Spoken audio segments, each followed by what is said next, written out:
I'm Nicola Talent and you're watching Crime World, a podcast about criminals, drugs and the underworld in Ireland and across the globe. Make sure you subscribe to our channel and turn on notifications so you can be the first to watch all our latest episodes. You can also listen wherever you get your podcasts. Now, we were asked, was that distracting? The TV screen. The TV screen, and we both said, no, not at all, until we could see ourselves on it. Yeah. And I reckon I'm wearing my mother's clothes. Yes. And I'm wearing double denim. As somebody said, that's not necessarily a good thing. No, Denim at least shirt. they're not the same colour denim, I think. Exactly. Black denim shirt. No, yeah. it's But anyway, so no, Claude, it's not a bit distracting. We're not going to talk about it. We're not going to sort of examine. You're not going to explain what you're Can't talking see my about. runners, look. You're not going to explain what you're talking my runners about. now, if I do that. Anyway. You're not even going to explain what you're talking about to the listeners. Oh, you explain. They've installed a new screen in the studio here where you can basically see yourself 6 times as we talk, at least. And it's like you're never looking into the camera, I don't think, because your eyes are always off the wrong direction and everything. So it is a little bit distracting, even though we said it wasn't. Okay. But it's what you guys see on YouTube.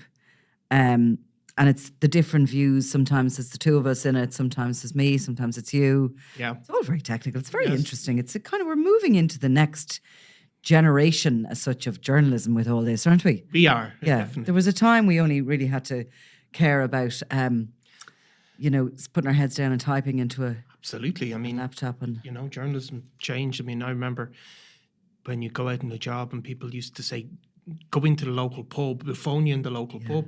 Do you remember that? I do. Pre-mobile phones. Yeah. And you'd phone the local pub and the journalists be hanging around there to talk to the news desk. And it's not so long ago, of course. Well, it doesn't feel like it's so long ago, but it is really, I suppose. You know what I mean? Okay. When you think of it. But Yeah. I remember getting my first mobile phone and I was in my very early 20s, I think, or thereabouts. And I think I was working for the Daily Mirror, I was. And there was a guy who was like our news editor called Paul Smith in London. Yeah. And he was based in London in this massive big Mirror Group newsroom. And he had the Irish flag on his desk because he was looking after the Irish edition. And we were always off on these stories. But I was in Donegal and, the rough terrain that Donegal is. But if I hit the top of a hill on the road, the phone would go into activity, and then if I went down a little bit it would switch off. So it was very annoying for him because he always liked to keep tabs on you. He was incredible. Yeah. The amount of times he rang you during the day. You could probably do him actually nowadays for sort of stalking or something under some sort of legislation. But anyway, so he was kind of like, this was really frustrating for him that he couldn't contact me all the time. And I was with Lynn Kelleher, our pal, who was a journalist at the time. She was working for a Sunday newspaper.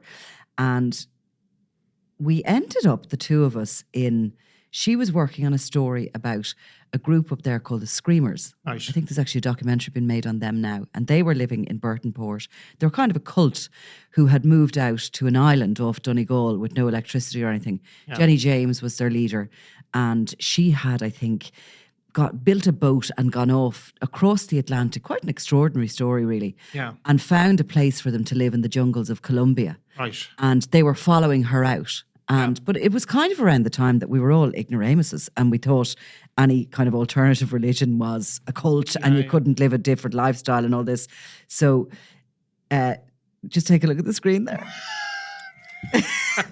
See, they can leave messages on for us as well. But anyway, so Lynn was doing a story on the Screamers and how they were still in Burtonport. Yeah. And we had gone into their headquarters as such, or their house, undercover.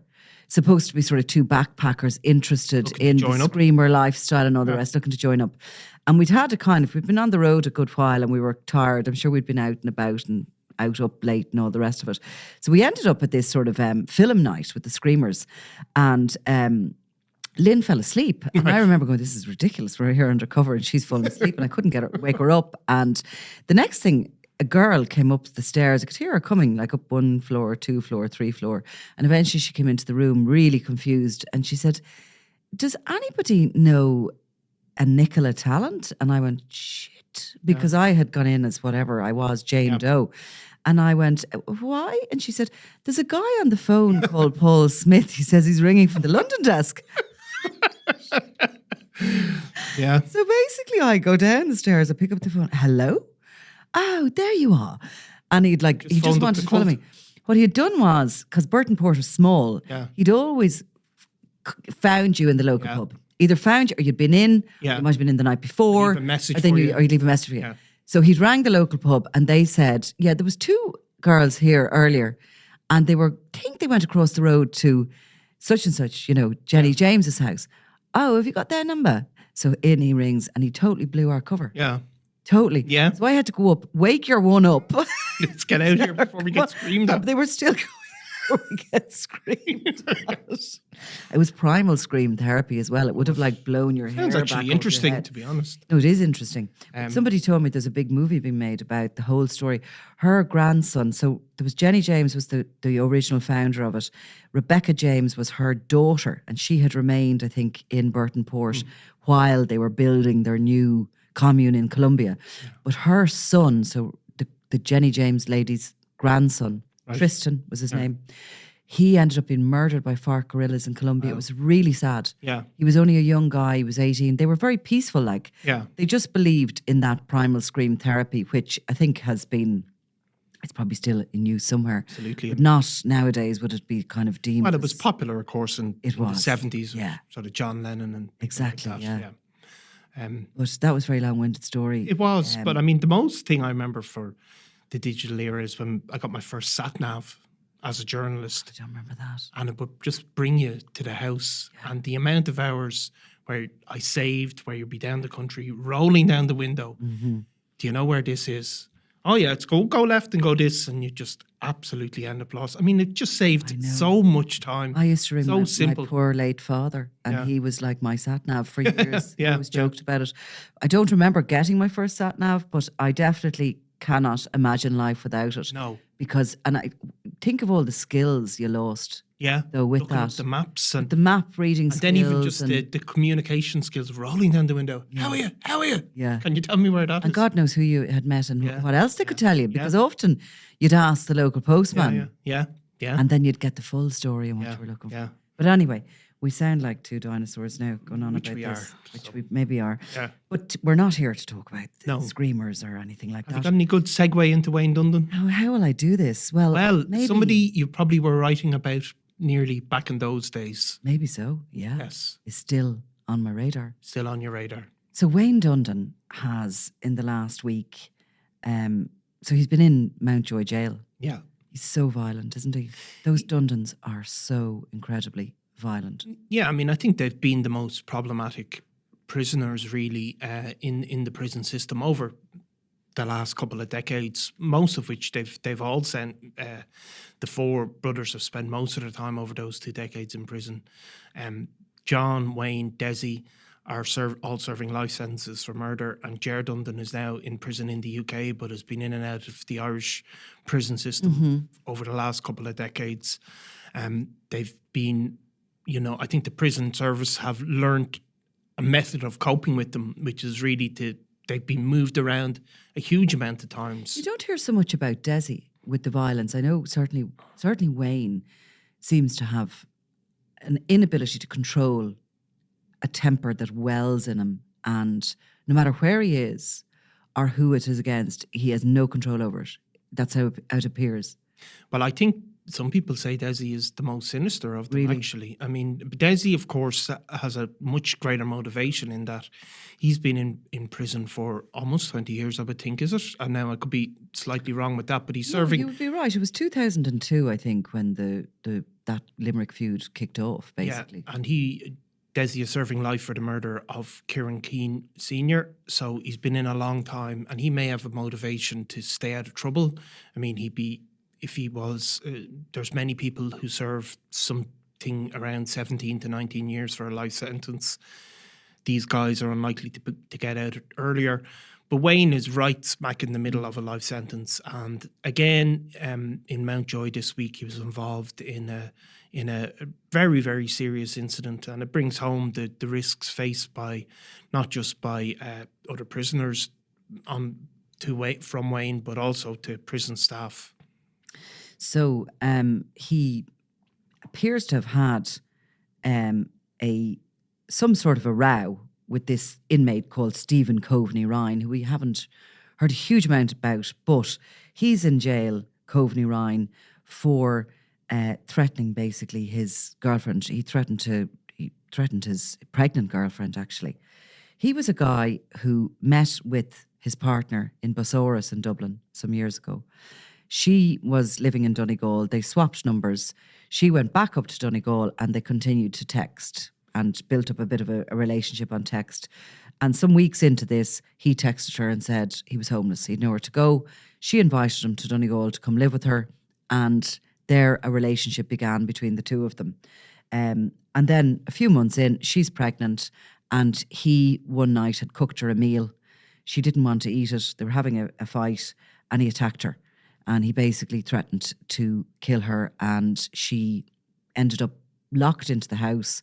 She had to escape through a window.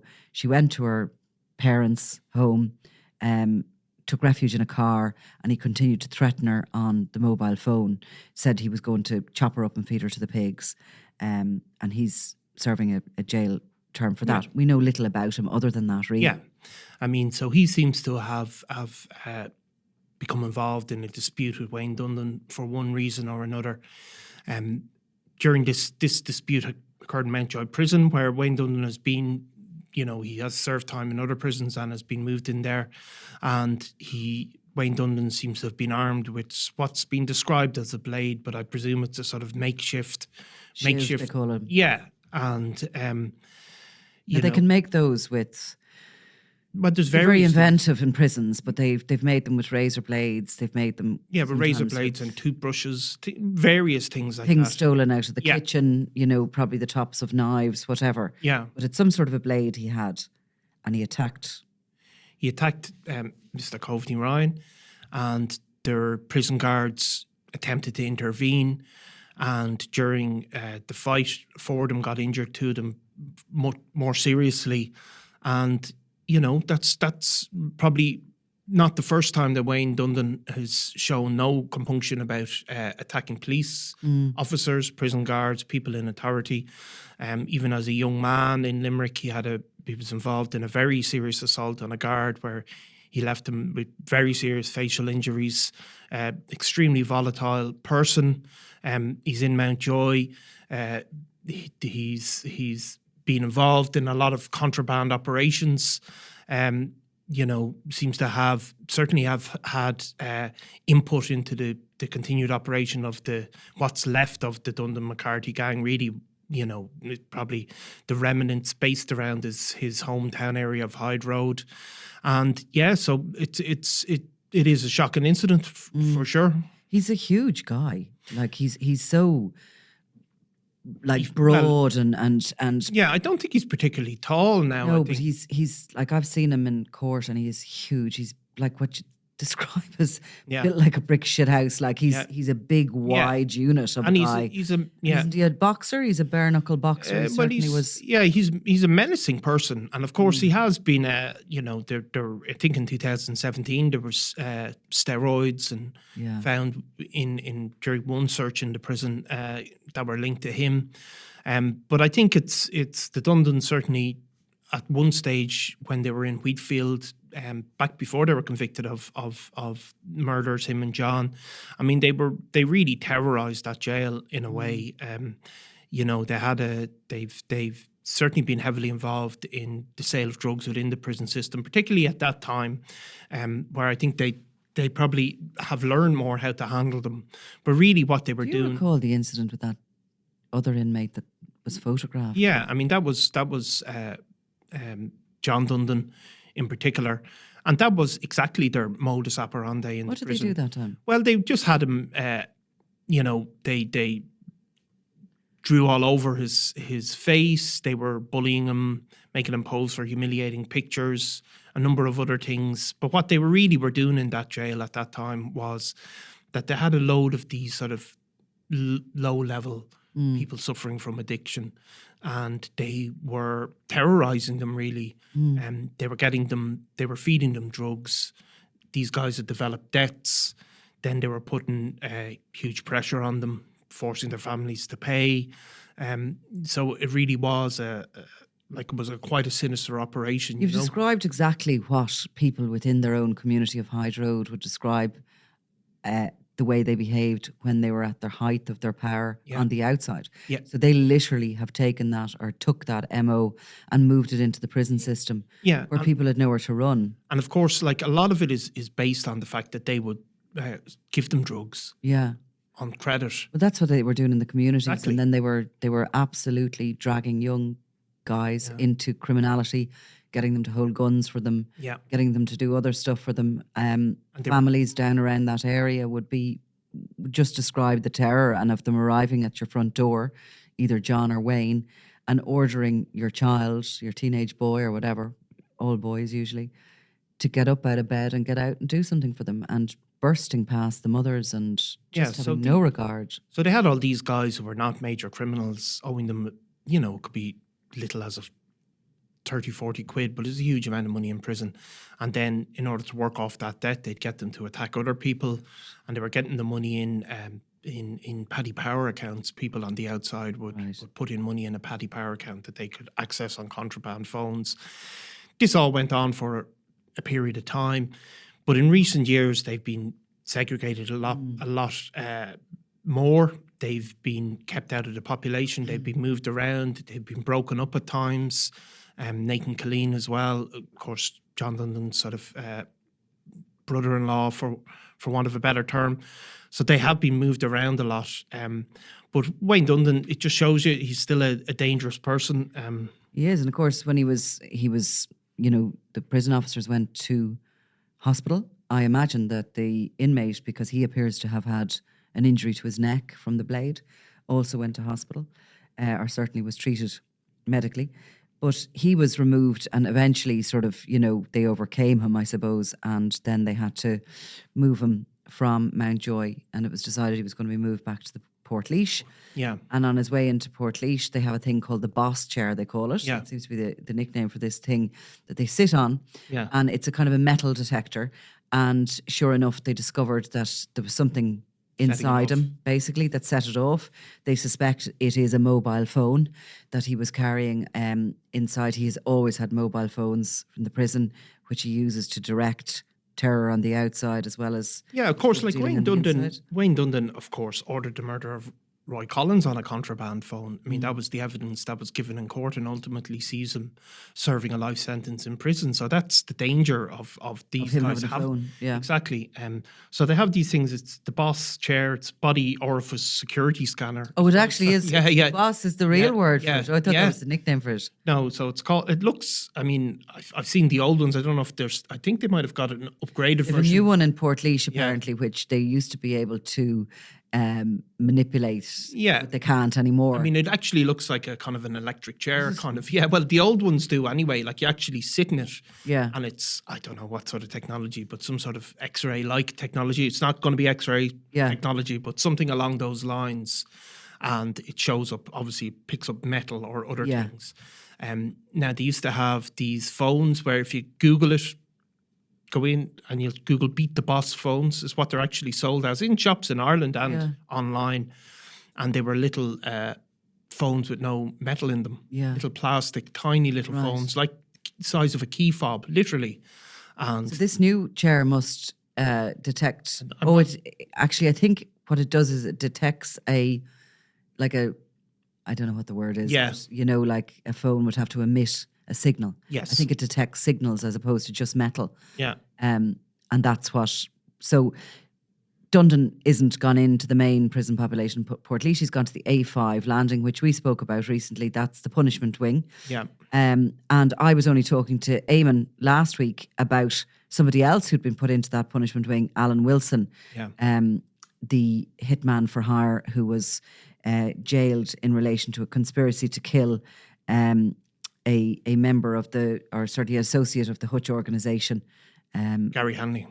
And it was directed by the Kinahan organisation working for them. He's in jail. He's in the A5 landing because he also had fallen out with fellow prisoners. And I mean, he'd fallen out with his old associates, I think, in the cartel. Yeah. And there's another individual who's also in the A5. They're in good company, these three. And the third is a guy called Graham McEvoy. Yeah. Do you know about him? Well, I know he killed a guy called Paulie Curran. It was one of those kind of, he described himself, Graham McEvoy, as Paulie Curran, as his best friend. There didn't seem to be a huge, though that was actually disputed by Paulie Curran's family. Didn't seem to be a huge build-up, but one of these horrific violent crimes that seems to have sprung out of nothing. Very young man when it was convicted. Stabbed him 6 times. Stabbed him 6 times. Just one of these kind of really violent acts that obviously left the family devastated.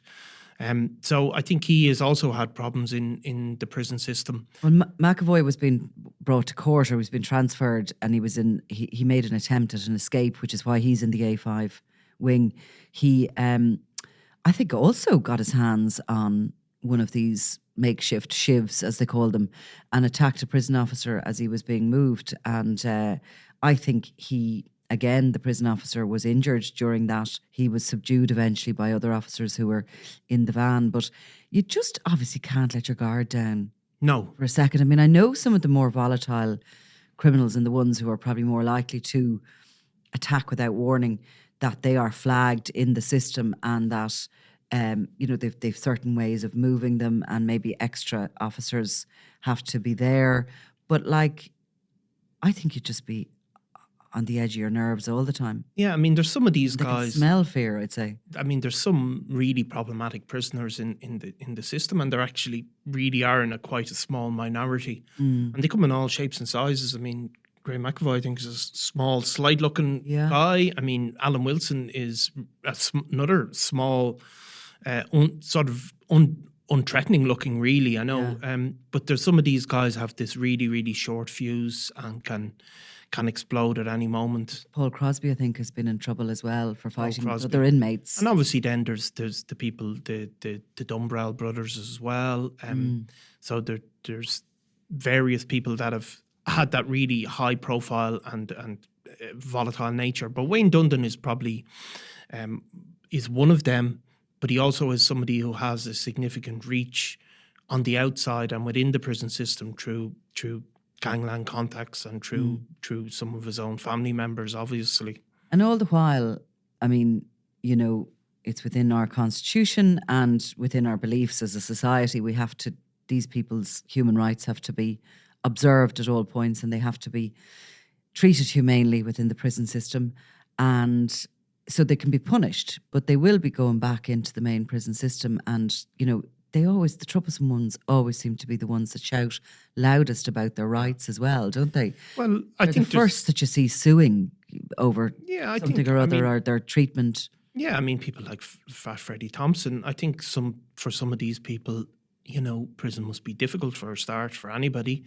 I think sometimes to be involved in a bit of conflict like that with the system maybe makes them feel a bit better, a bit less. It must feel a bit more empowered to be in a fight with the system. Wayne Dundon, of course, has brought some challenges to the way in which he's housed in the prison system in terms of accessing education. I mean, they certainly have been under a tight leash for much longer than others, but obviously for a good reason. I mean, there is no better reason than the evidence that was given in the case that convicted him, about how he was able to order murders, shootings from the prison cell on contraband phones. The idea of shutting down the signal completely into prisons has been sort of thrown around a little bit, and obviously human rights come into that, and obviously staff within the prisons have to be able to make phone calls and all. I think the only place I've seen it properly recently in the news is in El Salvador. I mean, I think the problem, I live, not too far away from Mountjoy. Mountjoy's right in the middle of Dublin city centre. I mean, how you would operate that just within that I suppose, few hundred metres, I think would be very, very complicated. I mean, nearly all of Ireland's prisons are in urban centres, aren't they? Yeah. I mean, I think that House would be the only one, and it's the place where they're allowed at the phones. Yeah, I mean, that's the other interesting bit. Like, I think in Shelton Abbey and in Locken House, aren't they allowed mobile phones? They're allowed to phone. They're not allowed to have smartphones. They're not allowed to use the internet, but they are allowed to have one of those old-fashioned phones with just the SIM card in them. And I think they're kind of let be known that the phones, that the prison services can monitor their phones. It's not as if they have free reign, but they are allowed. Yeah, but just people don't know that, I think. Like, like normally in prisons like Mountjoy or whatever, you have people don't know a lot of this nonsense no, floating around our heads, and they've no reason to know. No, arguably not even interested. But I mean, like prisoners kind of they have a certain amount of phone time every day or every week, and that's mostly to keep in contact with their families, and they can phone, but all of those phone calls are monitored. I think they're routinely recorded. They're not, every phone call is not listened to, but they can listen to them if they want to. So, but is it not possible to just inside a building have no signal? Like, does that have to affect the outside of the building too? Well, I would think that would be difficult because you're going to block it. Yeah. And I mean, yourself, even as they talk in court cases about mobile phone signals bouncing off towers and stuff, I presume that's the particular challenge, and then obviously there was at least at one point, I think there was somebody had a satellite phone in one of the prisons. I don't know if that was ever confirmed. How the hell would you get that in? Well, I mean, come in a box. No, well, I actually, this is a number of years ago, and that was at least reported that somebody had a satellite phone, which would escape that. And look, extraordinary things are smuggled into prisons in extraordinary places. Well, I don't think we need to go into. I had Eamon Dillon talking a little bit about all that there the other day, and it's just too much for me. Is it? Yeah. Yeah, it is a little bit too much for me, and I suppose. Yeah, I suppose it's such a completely different environment that people do what they have to do in their world. They see it to survive or to get on or whatever, so they will do all sorts of it. But it seems so alien to us on the outside, a lot of things that happen in prison and within the prison systems. And I mean, if you think about people that are in there for a long, long time, it becomes an absolutely other world, really. But the fear that the Dundons at a time when they were running the inside of the prison the way they were, that they evoked must have been beyond anything. I mean, you have no way to get away from somebody in prison. You cannot walk out the door. Obviously there is that strict code of omerta exists in there, and you know what's waiting for you if you tout, if you complain. It's not so easy to be confident that you're going to be just moved if you make a complaint and you'll never see these guys again. And I imagine the jungle drums, the rumours that go from one prison to the next. Absolutely. And remember, they had these, I mean, at this stage now, they are largely persona non grata with much of the criminal underworld. But back at their peak, I mean, they were very, very close to the Kinnan cartel, in particular people like, Paddy Doyle, who lived down there, Ross Browning, who ended up with, property. Houses, people like Graham Whelan and Fat Freddie Thompson. So they had all of those connections all throughout the prisons to get access to prisoners, even if they were moved or put in other prisons. They had all their own people that were linked to them by blood, relatives. So that was a really big, scary part of it. If some prisoner fell out with them, owed them money, it's not as if they could be moved to another landing and be free of them. Other than that, you were really talking about being on lockdown all the time. I remember talking to a guy who actually phoned me from the jail, and he was saying he'd been ordered to slash somebody who owed them 50 quid across the face because he owed them some money. And he was talking to me about it. He absolutely was like the guy in hell. Yeah, he just did not want to do it. Yeah. But it was that or get it happen to him. Yeah. And these are all these little micro deaths. But really, it was just a way of controlling that. It was a way of, absolutely. I mean, they weren't about flash cars, really, and that kind of thing. No. They were about control and about fear. That was their drug. Yeah. Creating that fear everywhere they went and within communities. And like there was a terrible badness to them. There was a, certainly in on the outside, there was a lot of sort of relatively naive and young men who got sucked in with them. And another guy, I remember, I think I've even said this before, I remember he used to ring me up as well, and he used to say to me, couldn't believe people, he'd read the stories, people got paid 10,000 for a hit, like in Dublin. And he'd say, Jesus, you wouldn't get 500 quid off the Dundons. They just tell you to do it. And if you didn't do it, you'd be fucked. And that was it, do you know? Yeah. So like there was no big money or and, you know, we've seen, you know, people that have got. And it's why it's important to keep policing and to keep, I mean, you know, supporting and funding the prisons, the intelligence systems that they have running in them. You can't allow these people and I mean regain power, control. You can't have a situation that Wayne Dundon, every time he decides that he doesn't decide he's going to lose his temper, he just loses it, doesn't he? And people describe him as being sort of, you know, translucent white, and that he almost froths at the mouth. Yeah. He just goes into this rage. His eyes are red, and terrifying creature.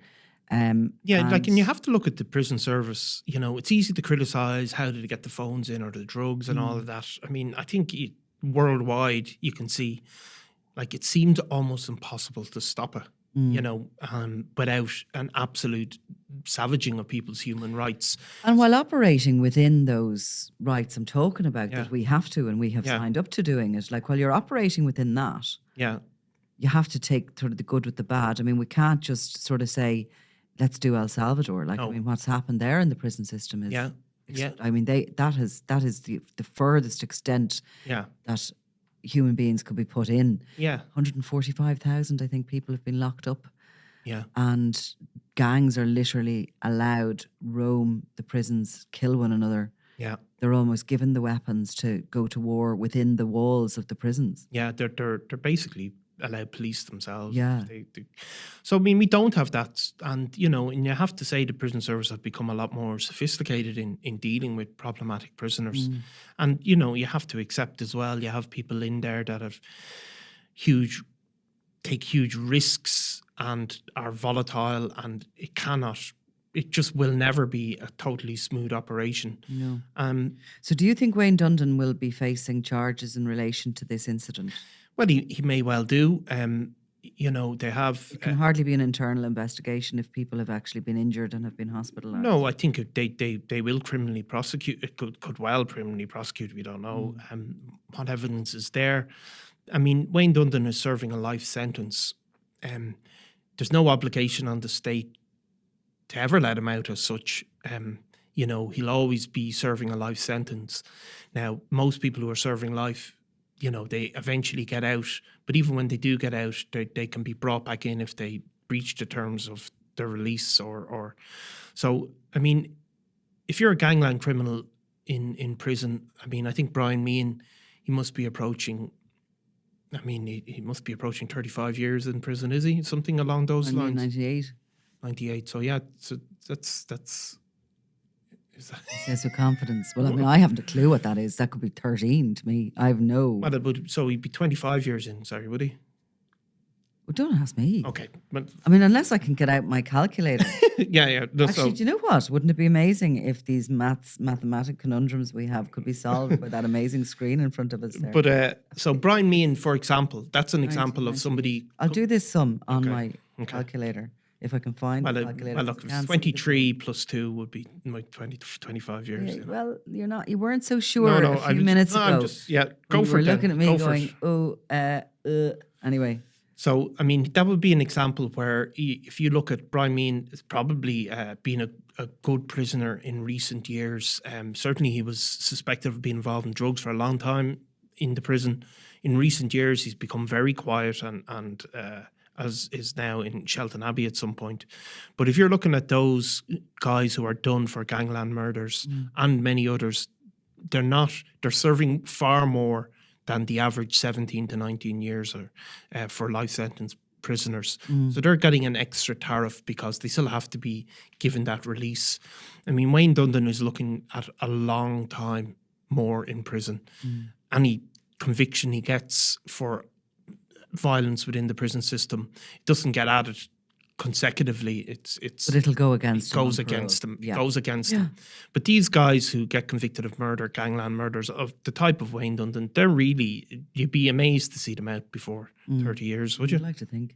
You would be surprised, though. I mean, it's very surprised. I mean, you look at Brian Kenny, almost made his way out, didn't he? well. Except he screwed up himself. He did. He got himself as far as Loughin Abbey, Yeah. Loughin Loughin House rather, and was given weekends free. I mean, that murder he committed of Jonathan O'Reilly was only in 2004, Yeah, and he had been in Loughin House for 2 years. This is at least last year this happened. yeah, So he had only served 16 years or so, Yeah. 15 years, yeah, and was on his springboard to freedom. yeah. Was getting out for weekends, was getting out Supervised, was he, or unsupervised. He was getting out. He was visiting family. He was attending while he was in the main prison system. He was getting out for family Yeah, occasions, yeah, for communions, things like that. And then in Loughin House, he was unsupervised, allowed home for the weekends. yeah, And then he was caught. There was an investigation into some drugs, and he was thrown back into the main prison system. So he's kind of back to square one, but going for parole again. yeah. So, like, they don't all serve 30 No, years. no. And it's funny, the system, because not all prisoners are treated the same. No, Like, and it's not just because of the way they behave behind bars, because Brian Kenny has been caught with contraband behind bars, and yet he seemed to be somebody that was treated as if he wasn't a danger to anybody, no. despite the fact that Joey O'Callaghan is still living with a number of threats to his life. He was seen as somebody who wouldn't reoffend, clearly, that he was on the brink of getting parole. And yet, to me, he's as dangerous as he ever was, if not more. Yeah, I mean, we don't. I think that's been part of the problem with the parole system and why people have so many complaints about it. Some of the victims' families felt they weren't given a voice. Obviously, that was a huge part of it, but it seems that it seems a bit like a lot of things in Ireland. Nobody's explaining what the criteria are. Yeah. So that has been one of the issues. Some of the things as well that have been discussed have been minimum sentencing, which we see in the north, for example, where people get a life sentence and they get a minimum tariff of, say, 20 years or, whatever figure. In the UK, that operates in that way. So you do get a sense that that's the minimum this person could serve. And, how that would be reached at would be decided maybe on a guilty plea, on remorse, all those types of things. So yeah, there is. I'm sure the people of Limerick would be more comforted to think that Wayne Dundon won't be getting out for any time in the foreseeable future at all, and that in a way, when he does act out like this, he's only just intensifying. Oh yeah, exactly. So look, even if he's convicted, it obviously doesn't get added to the end of a sentence, but it's still going to have a big impact on terms of his ultimate release. So what's the story for this week? What's going on? What's happening this week? Well, I think into July, is it beginning to get a bit? The courts are still operating. So I mean, that's still a couple of interesting trials coming up. There is. That's still in particular. I wouldn't mind getting down to, or maybe Clodagh might go a day or two, and we'll bring her in and have a chat with her about it. Yeah. So there is still that. I mean, Ryan Tubridy and the RTE has. I mean, I think the coup in Russia, where the guys, the Wagner group, that got 2 days. Yeah. Where there was nearly World War III, and, that got 2 days. And Ryan Tubridy's on. And RTE is still week 3. Along, yeah. So that's been a huge story. Yeah. But,